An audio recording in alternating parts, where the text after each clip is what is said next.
welcome to the Wednesday, April 23rd, 2025 work session meeting of the Penfield Town Board. I'd like to call this meeting to order. Will the clerk please call the roll? Barry. Here. Lee and Ockenden are out. Leenhouts. Here. Teglash. Here. Okay, next item on the agenda is approval of the minutes. Then we have the March 19th, 2025 minutes before us. I'll make a motion to approve the minutes from our last meeting. I'll second. Okay, vote. Okay, vote Barry. Aye. Leenhouts. Aye. Teglash. Aye. Thank you. All right, I'd like to welcome our guests this evening, the Bonadio Group and Randy Shepard, and our town comptrollers here, Sarah Reynolds, to give the 2024 financial audit presentation. Okay, great, thank you. I did leave at everyone's table the draft documents that we'll review. I should be done at about 10 o'clock going through all this stuff. If that's okay. Yeah, we're just going to go through it at very high level, but if you have any questions at all, I'll do my best to answer them. Everyone here at the town, I should say the finance folks here at the town have reviewed these in great detail. We finished our normal audit work. So we're going to talk first on the green document that's there. That document is called a required communications letter. And as the name implies, there's certain things we're required to communicate to the town board in connection with our audit process. And the way this letter is laid out, there's a bold item. Beneath that kind of explains what I'm talking about, and then the italicized bold would be our response or commentary relative to that item. And so the first section talks about qualitative aspects of accounting practices, and essentially what that is talking about is that the town board and the town establishes accounting policies that they follow. You follow generally accepted accounting principles, and that if there's any changes in those, we highlight those, and we do identify in that first item there that there was a new accounting standard related to compensated absences, which was implemented this year at the town, and then there was no other transactions that were lacking authoritative guidance. Sometimes that happens, not very often, but there might be something unusual that occurs, but everything was normal and comparable to the prior period. The next area talks about accounting estimates and the fact that every set of financial statements has some element of estimation. The degree and the significance of that varies with each set of statements or in each organization. The three estimates that we identify here that are most significant for the town, the first one is the other post-employment benefits obligation, which is the estimate of your obligations for retirees and health care that you provide to them. That's actuarially based. The second one is the net pension liability. That relates to the New York State pension system, which is also an actuarially based calculation of what is your obligation towards the either shortfall or excess that the state pension system is funded compared to your percentage to all the participants in the plan. And then lastly is a depreciation expense, at least the last one on this page is depreciation expense on your assets. If you turn the page, there is one other one related to the compensated absence liability, because that is an estimate of essentially what we're trying to do is estimate, how much time might somebody use in the future given their estimated bank and things like that. So that's what that calculation's for. Our responsibility is to look at those assumptions, look at the calculations and the methods, make sure they're reasonable, which we've done, and conclude on that. The next thing talks about sensitive estimates, and what we call out here are the OPEB, the OPEB and the pension, which are actuarially based. So they're sensitive because small changes in actuarial calculations can change that dramatically. That's the reason why they're called sensitive. Difficulties encountered in performing the audit. This is always, from my perspective, an important statement in this whole thing. You hire us, we're hired by the town board. We're not hired by management, so we work for you. We do have to work with management to get our things done. So to the extent that we weren't able to do that, you'd want to know that was the case. But clearly, as I state here, we had no difficulties. Sarah's working her way through. We've got another year under her belt. So there's certain things that she's learning along the way. But again, things went very well from the audit process. Corrected and uncorrected misstatements. One of our obligations as auditors is to identify whether we posted or proposed any adjustments as part of the audit process. And we'll get to that at the end of this document. We do have a schedule that lays that out. And what we try to do in our schedules is oftentimes we know that the the town board may have received preliminary information, and so we always try to show, here's what we started our audit with, here's adjustments that were there, and I'll walk through that when we get there. Disagreements with management, again, nothing occurred, and this would be something like, hey, we think you need to book this adjustment, and management says, well, I don't think we should, and we have an argument about it per se. That's what this would relate to, but again, nothing of that sort happened at all through the engagement. We did get a representation letter, which allows us to issue this in final form. The top of the next page talks about consultations with other accountants or opinion shopping. If that occurred, we would be required to disclose that. We're not aware that that happened. And then there's a few other items in here that we don't need to go through, but they just relate to other components of the financial statements that exist. So I think at this point, we'll turn to Exhibit A, which are the adjustments. And we summarize this by fund. Excuse me. And so here's what I was referring to. So we start this with the unadjusted balance of each fund. What do we start the audit with? And then we summarize any adjustments that Sarah may have given us as part of her closing process. So even though they're on this list, it doesn't mean that it was a bad thing. It just means that, she was giving those as part of her closing. Then we do have a few items that might be under the audit adjustments category. So those are things that we would have identified.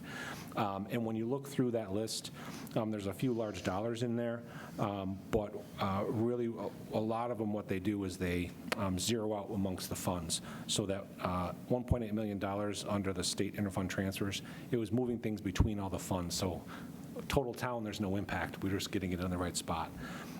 We did have, and the same thing with that $640,000 related to due from other funds. Again, moving that between the different funds, so zero impact overall to the town. So, it looks worse than it is with that, but again, it's the more so is the idea to kind of just give you a good ability to transition from what you might have seen to what the audit numbers have. Any questions at all? In terms of those, I don't think we need to go through each item, but that's how that's laid out for you. And I'd be happy to, again, afterwards, if you've had time to digest it, please feel free to reach out to me.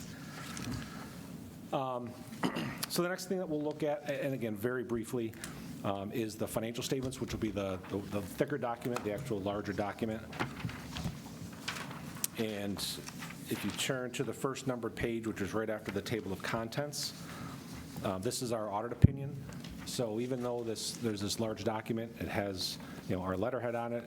When we finalize it, it'll have a nice little cover page that says Bonadio. Ultimately, they're the town's financial statements. All that belongs to us is this report. This is what you hire us to provide to you.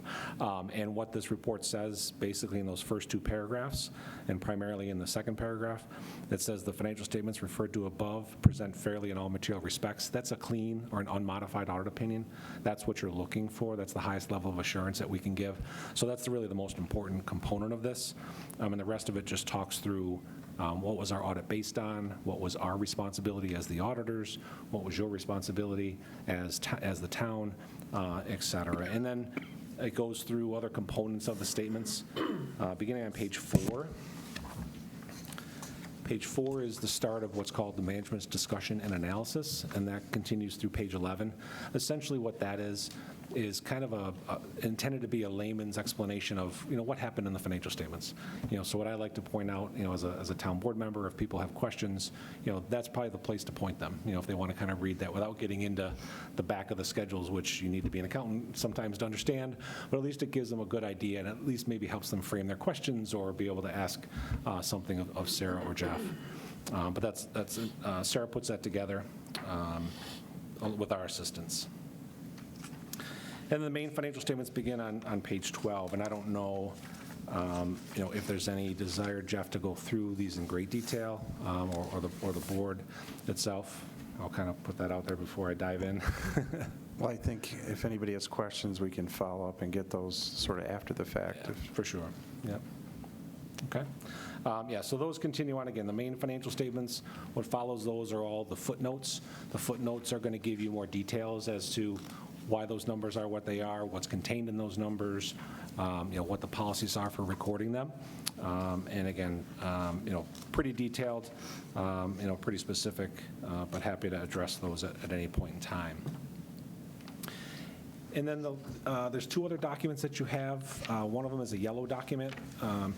That document is called the management letter, or the communication of matters related to internal control. We will issue these when we have items related to internal control. And from an audit perspective, we have an obligation to put things in writing if we identify matters that are considered material weaknesses or significant deficiencies in internal control. And, what those are would be, a material weakness is the highest level of, I'll use the word issue, like meaning that there could be a problem with internal controls so large that nobody would identify it. That would be considered a material weakness.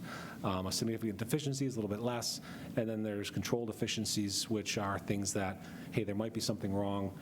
It may not be a big deal, it may not impact the numbers significantly, but we need to report it. And then lastly would be other matters. So what we have here are 2 items that are in the control deficiency category, so very, very low level. We're not required to put that in writing, but we do like to do that because it makes it easier to follow through on and kind of take a look at. And if you look at what we have here, the first one relates to capital asset listing. Essentially, when we received the capital asset listing, there was a few items that were not included in the listing. And it's probably important to kind of point out, the capital asset listing impacts the town's government-wide financial statements, which are the full accrual-based statements. They don't impact the town's fund statements, without getting too accounting in here. But when you acquire a capital asset, you expend that in the funds. You disperse it. It goes out the door. Nothing of that is impacted by what I'm talking about here. That happened. This capital asset reporting is the government-wide reporting that's required under GAAP, where we have to capitalize these assets. So it was properly expensed. It was properly recognized. It was just in this other system, it wasn't there, and which is why it's a control deficiency. Okay. Exactly. And then the last item is journal entries.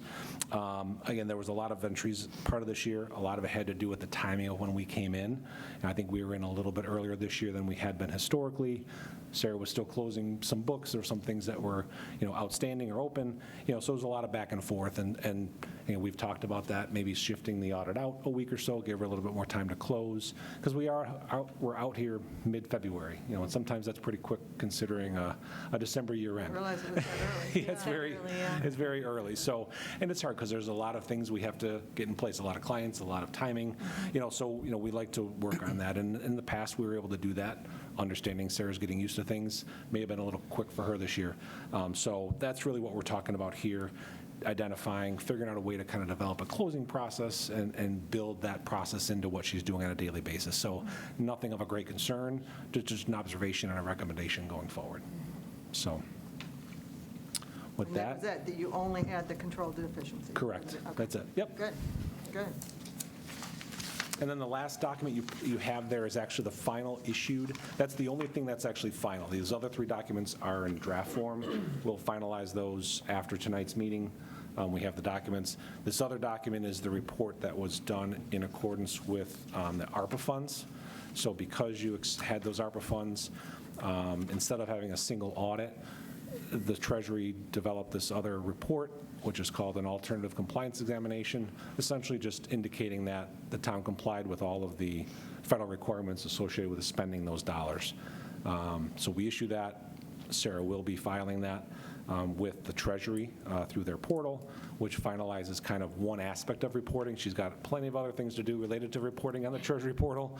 This is just one piece of it, the simpler piece, to some extent, but that's what that report is. And we had no issues with compliance, I should have said, so yeah. Right, no, that's clear. And that covers the information. Again, if there's any general questions or anything anyone has, I'd be happy to address them. I thought it was good. I had some questions. We don't have to go here, just more for my curiosity I can send. But it sounds like excellent job, Thank you. so thank you. We got through it. So good, that's good, your first year. Yeah. I went through a lot, and admittedly, I've got questions, I think more for my understanding, Okay. not for everybody, so it was good to see. So thank you. Thank you both, and thank you, Sarah. Good job. Absolutely. Yeah, great Very job. good. Yeah. It's definitely a learning process for me, too. And we also have a couple of board members that are absent, so maybe they'll have some questions, too. So Of course. We'll Yeah. follow up Yeah, with if that. Sarah can't answer them, I mean, she could reach out to me, absolutely. All right. Awesome. That was good news. All right. Okay. Thank you very much. Thank you. Thank you. Enjoy your evening. You can hang out if you want, Randy, but Let me think. I think we're good. Have a great night. thank you. Thank you very much. Okay, next action item is the REDI project, the Empire Pump Station, number 1, and Engineer Valentine will take it from here.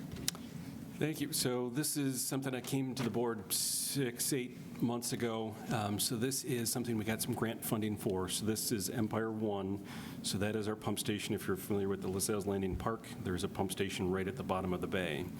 So as part of the REDI program we applied for years ago, being close to the bay, the high water issues we're having 17, 18, 19 came up on the bay. So the state offered money to go out and do upgrades of different facilities. So we applied for this one based on our pump station being there. You don't want fresh bay water getting into the pump station, so we had to lift the pump station up 2 feet. Sounds simple, not quite that simple. Lifting it 2 feet changes the pump curve, so we had to get into replacing the pumps, which impacts the motors. And then obviously it's an older station, so it's not simple just to lift it up. We've got to put a new top on it. So at the same time we were doing that, so that's kind of, we itemized the items out. So we've got the mobilization. So we got 2 bids from 2 companies, but mobilizing them on site. They've got to protect traffic and public in the area while they work on it. They're going to have to do bypass pumping during the project. So they basically are going to take the whole pump station off, send it back to Seward, who we have a contract with, which is included in this price here. They rehab the whole station. In the interim, they bypass pump because there's still things that drain to it. So things down on the bay drain to the pump station. We've got to keep it functional during that time. They repair the pump station, then raise it up 2 feet, put a new concrete slab on it, put the new station on top. The one thing that we did add as part of this, and kind of following where the board has been going, is we added a generator in our requested quote for this. So as the board's been adding generators, so during a power outage, we don't have to run down there. So that was the one item that we've kind of added that grew the project a little bit more. We've got to establish a new retaining wall around it. The one there is crumbling as well as too short. So we did get 2 bids, Crane Hogan, CP Ward. We had a 3rd bidder. They didn't end up submitting, but so we as staff are comfortable with the bid that was submitted. So the low bidder is the $386,000. We have $110,537 in grant funding to offset that. So we originally got $125,000 grant funding. The small portion was expended with Arcadis. They did the initial application portion. Mike O'Connor in-house did the rest of the design and the rest of the stuff, so we saved money on that end. But tonight, looking to see if the board is comfortable with awarding to CP Ward for the upgrade of that station, and then obviously, once it's built, we can then go back and claim the 110 from the REDI fund. So we'll be looking for the delta of 276 change that the board would need to allocate towards this project. It is not across the street, so it's Empire 2. So if you go up and left. Yep, And when would this work? This year?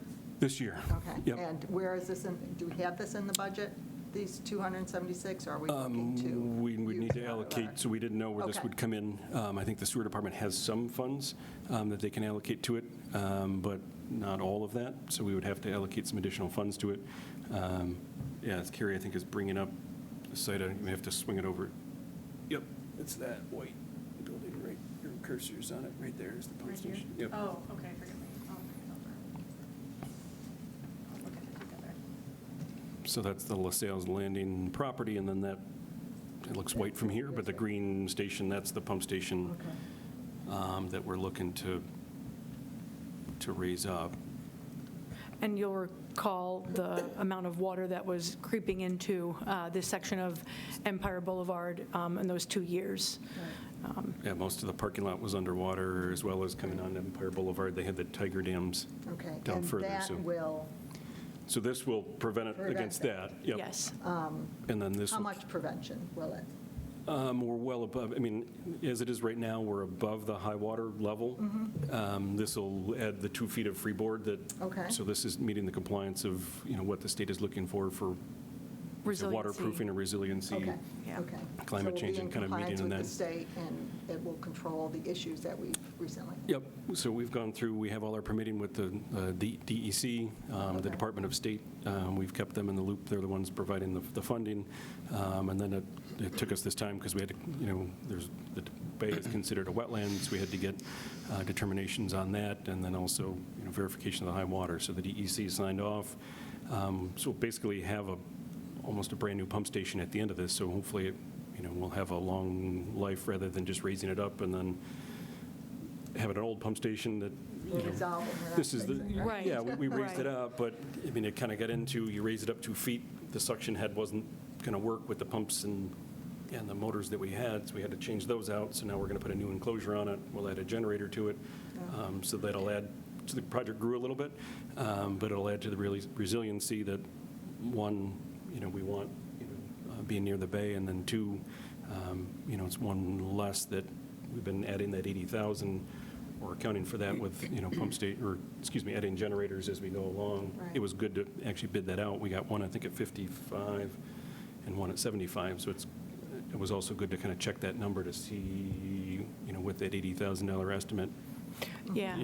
if our estimation is good or not, so. Yeah, this is checking one off the list of remaining generators that are needed at pump stations. We figured we'd just package it in with the project, and then it all, dovetails together, and we make sure that it all So you works need as a one. motion for resolution at the So next- motion, yeah, so we need to, we will need to allocate some additional funds. We can work with the sewer department if some can come from that. We may do some from the fund balance, but we do have the 110 from the grant that, can help supplement this project. All right. Are you?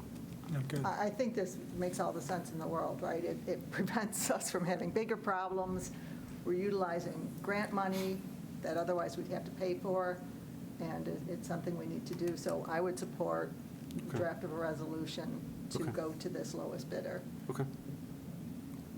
Yeah. Is that a motion? Yes. I'll second. All right, Sue, vote, Oh, please. Barry, Aye. Leenhouts. Aye. Teglash. Aye. Aye. Okay, I will prepare the resolution for the Yep. May 7th, I think, is our next ledge meeting for Yeah. that. Thanks, Mark. We'll keep you on point with the GPS survey equipment bids. Yep. So this is one that actually was in the budget, so I'm not asking for any additional funds. This is something we shared with the board at budget season last year, saying we wanted to get some new survey-grade equipment. Came in, I think last year, my number was 38.9.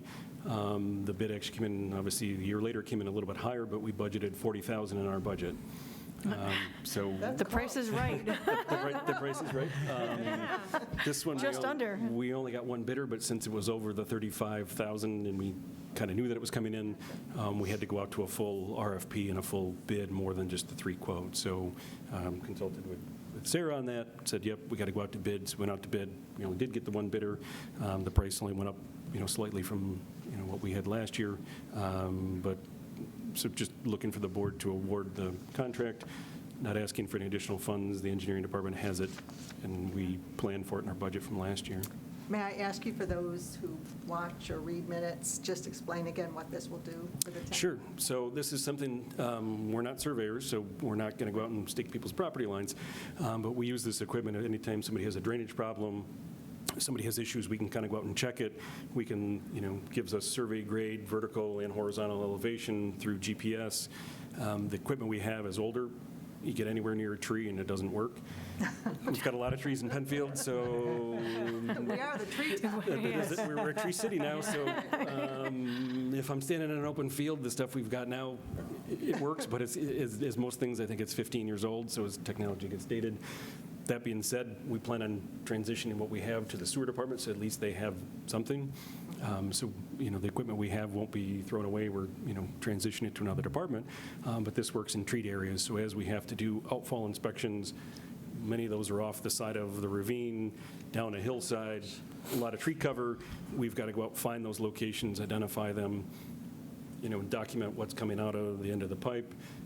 But, again, we can supplement, doing our own projects with it. So I say we're not going to be going out doing property corner surveying, for Right, right. the public, but it does allow us to go out and do our own, analysis, look at drainage problems if we have them, gather And also for that outfall data. inspection to meet DEC requirements that are Yep. evolving. Oh, that's a good point. Yeah. Right. That's great. All right, good. So, You want a resolution on that you one? want, If we can, do a resolution to have authorize the supervisor to sign the contract. I'll make a motion to do the resolution. for Supervisor? Second. Second? I'll second. Okay. Vote, Barry? Aye. Leenhouts? Aye. Teglash? Aye. Oh, aye. Thank you. All right. So far, Keep- so good on those votes. 2 for 2. Maybe it's good that Candace and Bob are here. That's funny. Sidewalk waiver. Arm wrestle and- So the next up is we have a sidewalk waiver request for Silver Maple Dental. So this is on Creek Street. I think Carrie, one is pulling up the calculation, and two, we can pull up the location. So they're on the east side of Creek Street. Right. They're just north of Fast Track. There are no other sidewalks on the east side of Creek Street. Fast Track does have them on the corner, but there is nothing else that continues on. All of our sidewalks are on the west side of Creek Street. So PRC was supportive of it, but this has to technically come back to the town board as it's kind of west of the 250. We've got a map that shows where it can be waived by a staff admin waiver and where it has to come to the town board. So following our current policy, basically we take the lineal footage of the frontage, so that'd be the frontage on Creek Street. There is no internal, normally that'd be for a subdivision, so if a dedicated road, you do both sides of the internal as part of the calculation. It's a private driveway, private, business, so there is no internal sidewalk. Then we put in what the price is. I'm just kind of working down the spreadsheet. The prices of the county bid price for sidewalk is $78 a foot right now. So their full cost would be $14,820 to install it themselves. Our waiver policy basically says they pay 50% of that cost, not to exceed in a commercial area $10,000. So if you do the calculation, they would pay $7,410. That would go into the sidewalk waiver fund, and that's something that then the board can apply towards sidewalks in other locations of the town. So the 2520 is where Silver Maple Dental is going there. You can see there is sidewalks on Fast Track, so there is sidewalks quasi-adjacent to it, but all the rest of the sidewalks that we have is on the west side of Creek Street, so there's nothing to tie into on the east side. And if they were to put in a sidewalk, it would be on either side of a driveway that's coming out there? Or Yes. is the driveway that close that it would be? I mean, their driveway is closer to the north end of the parcel, but it would still, There'd be the sidewalk would come up a little stub of Okay. sidewalk. We take a sidewalk easement no matter what, so Okay. if and when somewhere beyond our time, somebody wants to put a sidewalk in, we have the sidewalk easement, so we always take Okay. that. So no matter what, there's an easement in that, because my next question was going to be, is there any safety, additional safety? Because I know we've had residents concerned about that driveway, those two driveways being close, and I was going to ask, is there anything that a sidewalk provides from a safety perspective as people are pulling out of that?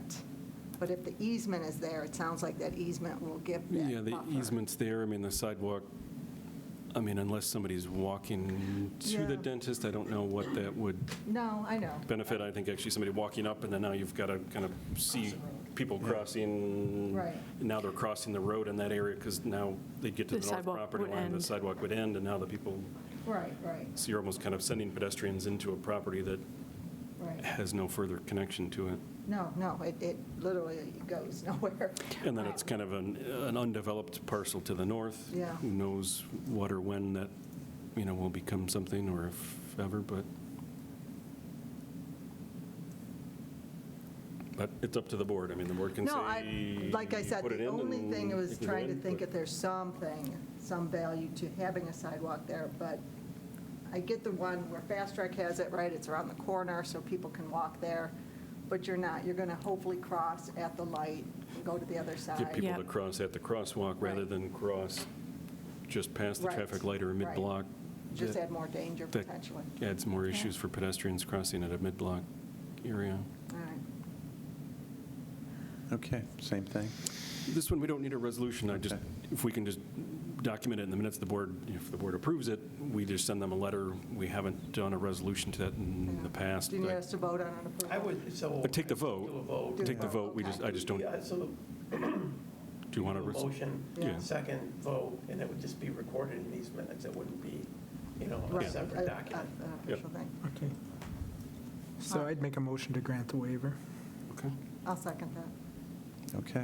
Okay, and vote is Barry, Aye. Leenhouts. Aye. Teglash. Aye. All aye. Okay, I will send the letter to them, and All right, thanks, Mark. So next is informational items, and I think you're still up. Before we begin, I want to thank Megan Meyer for all the work she did and the great presentation she gave, and look forward to implementing this. And Mark, maybe you can share what next steps would be to get it rolling. Yeah, I was going to if say. you want to jump in on this one? Yeah, I was going to say that, staff in the Planning and Engineering Office have been coordinating with our Recreation Department as well.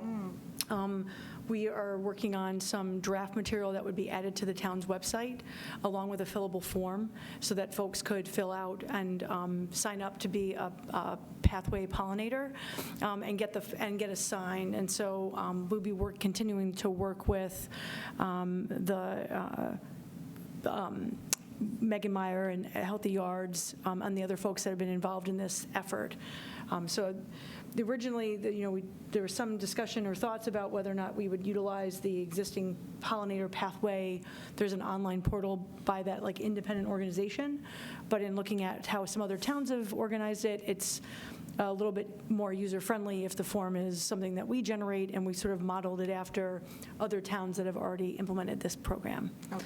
So, and my understanding is that Recreation Department or Community Center would be the location where people could either pick up the form if they didn't feel comfortable filling it out online, or downloading it and using the fillable form. So, and then also could go there to hand it in and get it, trade in the completed form for their sign to post in their yard. And where do the signs come from? Will we have Great. them We available? would have to create them. We'll have to Okay, so get them we'll create printed. some. And Okay. They have standard ones, but we would have to just And there incur is, that and let me cost show of- you, there's this is all just in draft mode at this point, so, but I know there's been some conversation about maybe adding a QR code to this sign, so that anybody who's driving by, if they were interested in finding out more about it, would be linked directly to our town website to get more information. So something along this lines is borrowing from what other communities have done. I know we've still got some remaining funds in the EECC budget that we could use to, purchase, Okay. number of yard signs that if Yeah. people wanted to put And them out. I can't remember, I can't recall from Megan's presentation, what are we talking about as far as the sign, the size of it? Is it, I don't know that we've, what's it made out of? I think it would be The similar windows? to a yard sign that you might see from a contractor might put up when they're doing your roof, or they're doing Oh, just your a- driveway, like a okay. lawn Like a sign. reinforced Like Yeah. corrugated, plastic. coated, Okay. Yeah. something along those That people lines. could put in. Put Okay. in With their the little metal yard. stakes put in, Right, and just right. kind of say that That's we're a fine. pollinator pathway. And Right. Yeah, and I think there promote was some potential cost savings from doing the signs, having them printed ourselves locally Locally, versus using the national organization. I think the pricing could be a little bit more effective.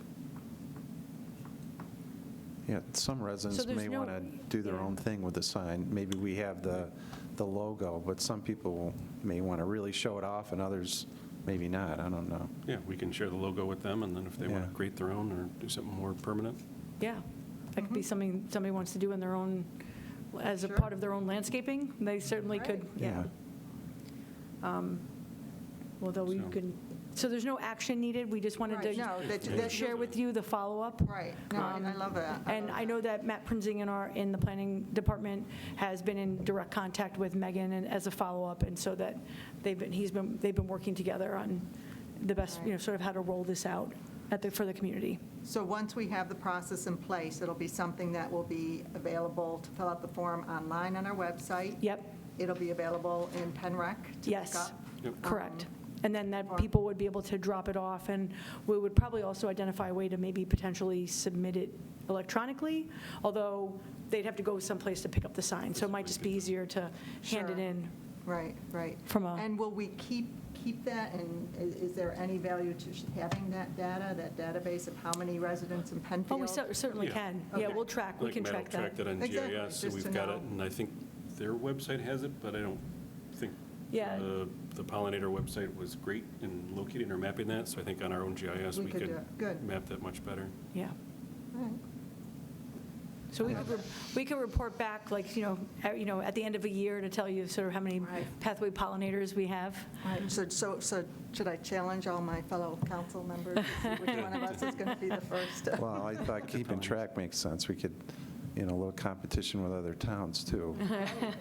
Yeah. Well, Pollinator pathways. Good job, I love that. And if Megan's watching, yeah, thanks, Jeff, for calling that out. Good job to Megan, that was a good presentation. Yeah. All right. So we got another informational item on the campus facilities improvement plan. Yeah, we can, again, tag team this, but as I shared with the board and asked for some additional funding to complete the study, this was something that we had initially started. We've got plan architecture on retainer. They came around a few years ago, interviewed all the people at the town hall, the department heads, looked at needs assessment, future growth, started to come up with a concept plan for the town hall. That happened again at recreation, worked with them, looked at wants and needs, for recreation, and then it kind of stopped at that point. It started with the library.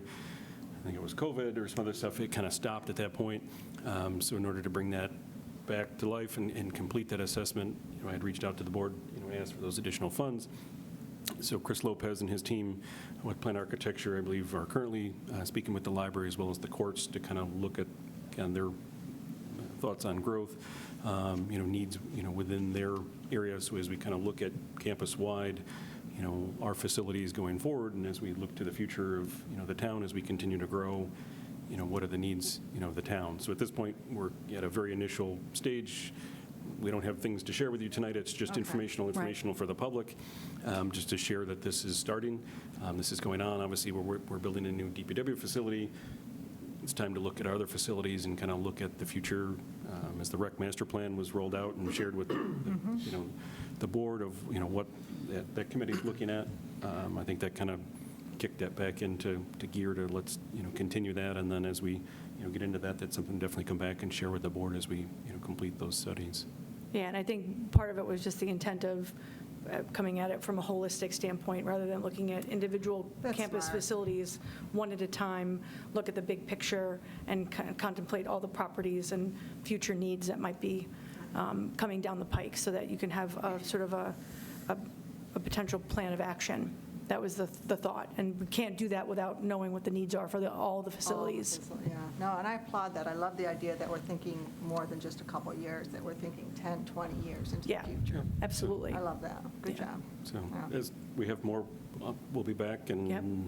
more to share and more information to put out there. But at this point, it's just informational to let, again, the board and the public know that we are looking at these things, and we think always are ongoing it's with exciting. studies. And Yeah. I think it was- Awesome. All right, anything else regarding that? No, Okay. Are there any questions? I don't know Yeah. if- no, that was good. That was all good. Okay.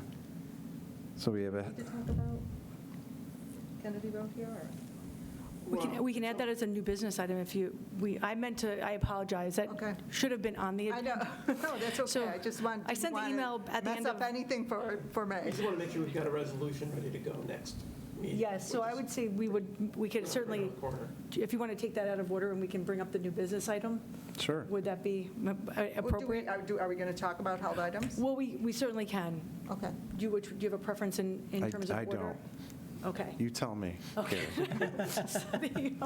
I don't have a preference either. I'll just go in the Yeah, order that it appears There on you the go. agenda Yeah, then. no, go ahead. So just so you know that as I mentioned at the last meeting, but the timing between when the bids were due and the night of the work session meeting, there wasn't enough time to gather follow-up information with the low bidder. Since then, we did collect that information. We do have the required insurances. They provided references. The director and deputy director of DPW and myself contacted 3 of the municipal references that were provided and interviewed them. I would imagine since we don't have a full slate, I don't know if the town board is in a position to, I don't know if you want to move or discuss, but we did share, we have that information to share with you and can provide that in terms of the information that was provided. Low bidder had high, received high commentary from everybody that they've worked through, the municipal folks that we've contacted. The methodology and scope of services seemed very appropriate based on the discussion that the low bidder provided. Neither Bob Moore is not here tonight, and he's on vacation, but we all seem satisfied that the low bidder was aware of what was required. So that's, we can. The question for the board is option A or option B? And because isn't one. Yeah, so option A was the dismantling of the barn, labeling of the members, and then the other one, option B, was careful dismantling of the barn, but the beams might not be taken down completely intact. They might be removed and preserved for reuse in uniform sections. So they might not be reused to construct a barn. They could be used for some other adaptive reuse purpose. And our forces can do option B, did you say? Or So, I mean, it depends on in terms of talking with DPW, and I'd rather, okay. if Bob Moore was here, he could address that specifically, but they indicated that if option B were the intended route, that staff has the capability and the experience to do that. It was the dismantling of the members completely intact that they could not have done with in-house staff because of the equipment In-house- required. I mean, in-house would require rental of equipment, dumpsters, so there's still some cost. I don't would it be less? recall, it would be less than what The low bids bid were, was. but they Yeah. still would need to rent a special piece of equipment for it, and Right. obviously the dumpsters and stuff for the pieces that aren't being saved. And the storage units would still be, Storage. continue to be. And so, so ultimately, it's going to have to be which option you're going to choose. And then, if it's A, this is the low bidder. And if it's B, you go with the low bidder, or you go with our staff. So those are the decisions you'd have to make.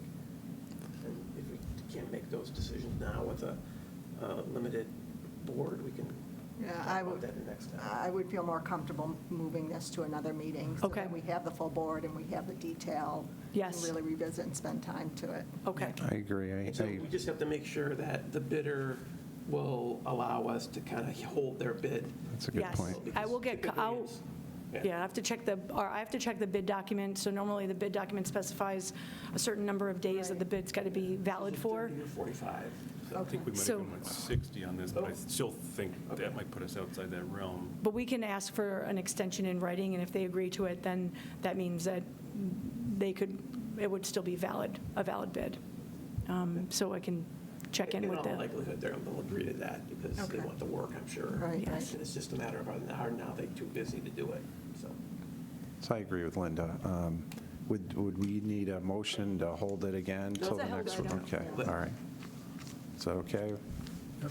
Okay, I definitely agree with that. Okay. all right. So now we have a new business item? yes.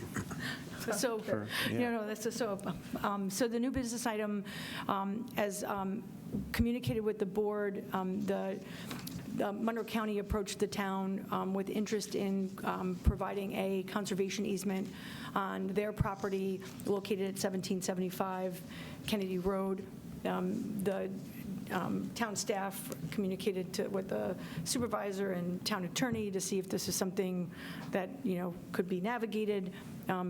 Pete has worked with the Monroe County legal office, law office, I never use the right terminology for them, but to navigate the draft language that covers the easement.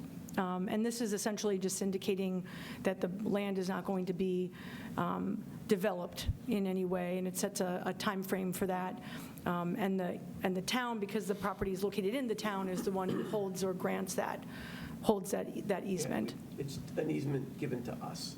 Correct. Right. Now, there was some So it's already gone through their review process, and it is been referred, the DES committee, which must be Department of Environmental Services. And I believe it's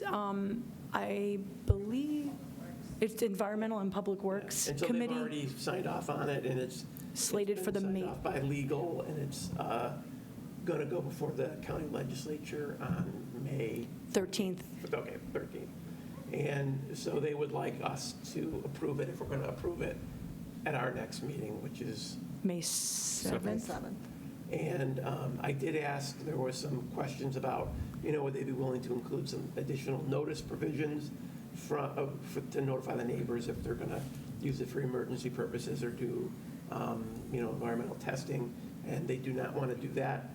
As they say, they already don't have to do that for the landfill, and so why should they have to do it for this? It's going to make it more onerous for them to do that. So they have provided Mark with information about some testing that is available to the That was public. new. I saw that you sent that Yeah, that was out. new that we Right. just got that, so that was new to me. Right. I did respond back and say, is Yeah, I saw that. this Thank able you. to share with the board and neighbors? They said, yep. They went through legal and said it was able to share, so And so that's something that we I can share sent that with to the those board, and if residents. you've got residents that have questions, concerns, that they said they were okay to share that out. Okay. so. But they're not willing to add the notice provisions. No. And the signs, too, about I not, didn't ask them about the signs, but. about having signs there for the future that this is not, don't walk your dog. I mean, Right, we can we ask, I mean, can they can ask them show it that. as a posted property. It's not a, Be in the easement? No, Yeah, yeah. agreed, and I don't yeah, think it's that's not a county required. park, and, And, maybe they want to indicate that or put Posted. posted Right, signs up or yeah. something. I think the property may already be posted, if I'm not mistaken, but Yeah, I don't know. I don't know. So, but we can ask them Just about that. something to, again, Yeah. everybody knows right now, but it's Yes. 5 years from now, somebody moves in. they- I was going to say neighbors, new people move out, new people move in, and so, yeah, we can certainly ask. Okay, thanks. So if the board is comfortable, I would prepare a resolution authorizing the execution of the conservation easement for Yes. that property. Yes. Yep. I would make the motion that you draft that resolution for Okay. the conservation easement. I'll second. Awesome. Barry? Aye. Leenhouts? Aye. Teglash? Aye. All aye. Okay. That was the one thing I was worried about, to make sure we did tonight, so Yeah. that's good. Okay, so we can have a don't wanna resolution delay ready. that. So I don't think we have any old business and no new business. So with that, we'll adjourn this meeting. Our next work session is May 21st, 2025. I'll call this meeting adjourned at 7:17. And then we can let a few people leave if they must. And then we'll roll right into the special town legislative meeting. Have a good night.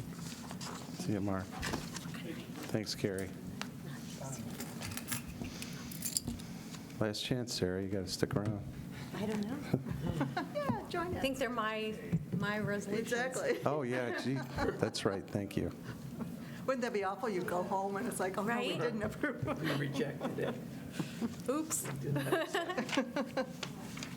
All right, Wes, we're going to roll right into it. Do I need a countdown, or I just start? Keep going, you're good. Okay. Well, welcome to the Wednesday, April 23rd Special Town Board Legislative Meeting, and I will say the Pledge of Allegiance. Please stand. Pledge allegiance to the flag of the United States of America and to the republic for which it stands, one nation, under God, indivisible, with liberty and justice for all. All right, I'll call this meeting to order. Will the clerk please call the roll? Barry? Here. Lee and Ockenden are out. Leenhouts? Here. Teglash? Here, Okay, we have no communications announcements, no public participation. So do we need a motion to add a new business item? yes, I'll make a motion to add Resolution 25T099 to formally award a contract for construction management services associated with the Alpheus Clark House renovation project. I'll second. Okay, Sue? vote. Barry? Aye. Leenhouts? Aye. Teglash? Aye. All aye. Okay. Ready for the resolutions? Okay. Acceptance of financial statements and independent auditor's report for 2024 and filing of the New York State Annual Update document. Moved as written? Second. Barry? Aye. Leenhouts? Aye. Teglash? Aye. All aye. Acknowledging that the 2024 Justice Audit has been completed. Moved as written. Second? Vote Barry? Aye. Leenhouts? Aye. Teglash? Aye. All aye. All right. A new business item? Yes. Formally awarding a contract for construction management services associated with the Alpheus Clark House renovation project. Moved as written? Second. And I'll just say that this is some older business, and we needed to have the resolution to approve. We received 2 proposals, were received and reviewed by the town board at our work session on January 22nd, 2025, and we authorized rewarding the contract to Krista Construction in the amount not to exceed $198,850. Barry? Aye. Leenhouts? Aye. Teglash? Aye. All aye. Okay, wow, record time. I do want to mention something I wanted to say about the Kennedy Road easement. There's going to be a representative from the county that's coming in a half an hour ahead of time before the ledge meeting to answer questions that residents might have. So that'll be May 7th. So I just want to... Will you be prepared to sign it right then and there, or sign it after the meeting? I'm just, Got to think about it for a minute. Do you have a golden pen? Yeah. All right, that concludes our tonight's legislative meeting. Our next town board legislative meeting is May 7th, 2025. And I'll call this meeting adjourned at 7:21.